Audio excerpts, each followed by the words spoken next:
আমরা বিশ্বাস করি ভোক্তা হচ্ছে আমাদের বস। এই বসকে খুশি করার জন্য আমাদের প্রাণান্ত চেষ্টা অব্যাহত থাকে। যেই ফার্নিচারটা আজকে আমরা বাজারে বিক্রি করি, বোর্ডটা কিনে, এই বোর্ডটা যদি আমরা নিজেরা বানিয়ে যদি ফার্নিচার তৈরি করি, আমাদের কিন্তু এখানে কিন্তু কস্ট সাশ্রয় হবে এবং যেটা আমরা ভোক্তাকে দিন শেষে উপহার দিতে পারবো। আপনারা জানেন ইতিমধ্যে আমাদের একটা ফার্নিচার কোম্পানি আছে, যেটা ব্র্যান্ড হচ্ছে রিগাল। আমরা এই ফার্নিচারটা করতে গিয়ে আমরা দেখলাম যে আমাদের প্রচুর বোর্ড প্রয়োজন পড়ে এবং যে বোর্ডটা স্থানীয় বাজারে পাওয়া যায় এবং একটা বড় অংশ কিন্তু আমদানি করতে হয়। এখন আমি বলতে পারি যে 20 থেকে প্রায় 25% বোর্ড কিন্তু বিদেশ থেকে আমদানি করতে হয়, মালয়েশিয়া, চায়না, ইন্ডিয়া থেকে। আমরা তখন দেখলাম যে যে বোর্ডটা আমাদের আমদানি করতে হয়, এটাকে যদি আমরা সাবস্টিটিউট করতে পারি লোকালি প্রোডাকশন করে, তাহলে কিন্তু আমাদের প্রচুর ডলার সাশ্রয় হয়। এটা আমাদের প্রধান একটা উদ্দেশ্য। দ্বিতীয় উদ্দেশ্য, বোর্ড দিয়ে যে কাজগুলি আমরা করি, স্পেশালি রিগাল ফার্নিচার্স, আমরা যদি বোর্ডটাকে যদি আমরা ভ্যালু চেনটা ইমপ্রুভ করে ভার্টিক্যালি ইন্টিগ্রেট করে যদি বোর্ডটাও বানাতে পারি, তাহলে এই ফার্নিচারটা আরও সাশ্রয়ী মূল্যে আরও ভালো কোয়ালিটি প্রোডাক্ট আমরা আমাদের ভোক্তাকে দিতে পারি। আমরা বিশ্বাস করি ভোক্তা হচ্ছে আমাদের বস। এই বসকে খুশি করার জন্য আমাদের প্রাণান্ত চেষ্টা অব্যাহত থাকে।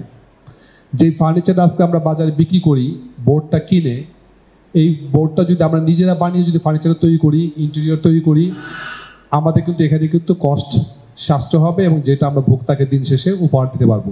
আমাদের কিন্তু ফার্নিচার কিন্তু আরও সাশ্রয়ী মূল্যে প্রস্তুত হবে এবং আরও ভালো কোয়ালিটি প্রোডাক্ট হবে।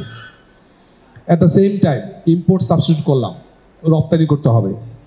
আপনারা জানেন গ্লোবাল যত জায়ান্ট বড় বড় ফার্নিচার কোম্পানি আছে, তারা ইতিমধ্যে আমাদের কাস্টমার এবং আগামীতে আমরা এখানেও কিন্তু আমরা মানে কনফিডেন্সিয়াল খাতির আমরা ব্র্যান্ডের নাম বললাম না, এই সকল ব্র্যান্ডে কিন্তু প্রোডাক্ট কিন্তু আমরা বাংলাদেশ উৎপাদন করব এবং তাদেরকে রপ্তানি করব।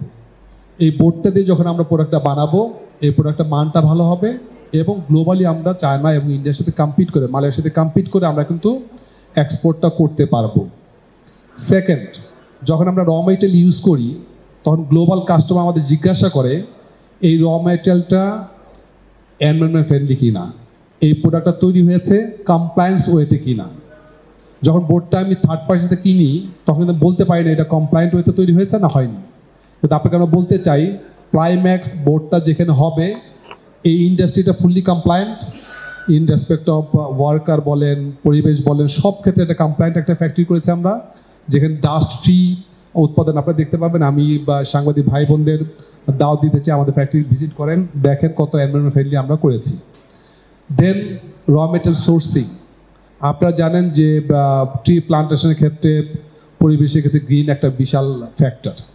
সো আমরা সেই গাছগুলি চুজ করব যেই গাছগুলি কোনো ফল ফুল দেয় না, রাইট, যেগুলি আমরা বলি অনেক সময় মানে আগাছা।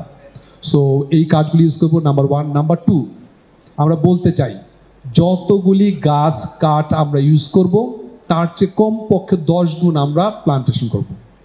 সারা বাংলাদেশে আমাদের প্রায় 30-35টার মধ্যে ফ্যাক্টরি আছে, আমাদের পরিত্যক্ত অনেক জমি আছে। প্রত্যেকটা জমিতে আমরা ইতিমধ্যে গত 10 বছর যাবত আমরা বৃক্ষরোপণ শুরু করেছি।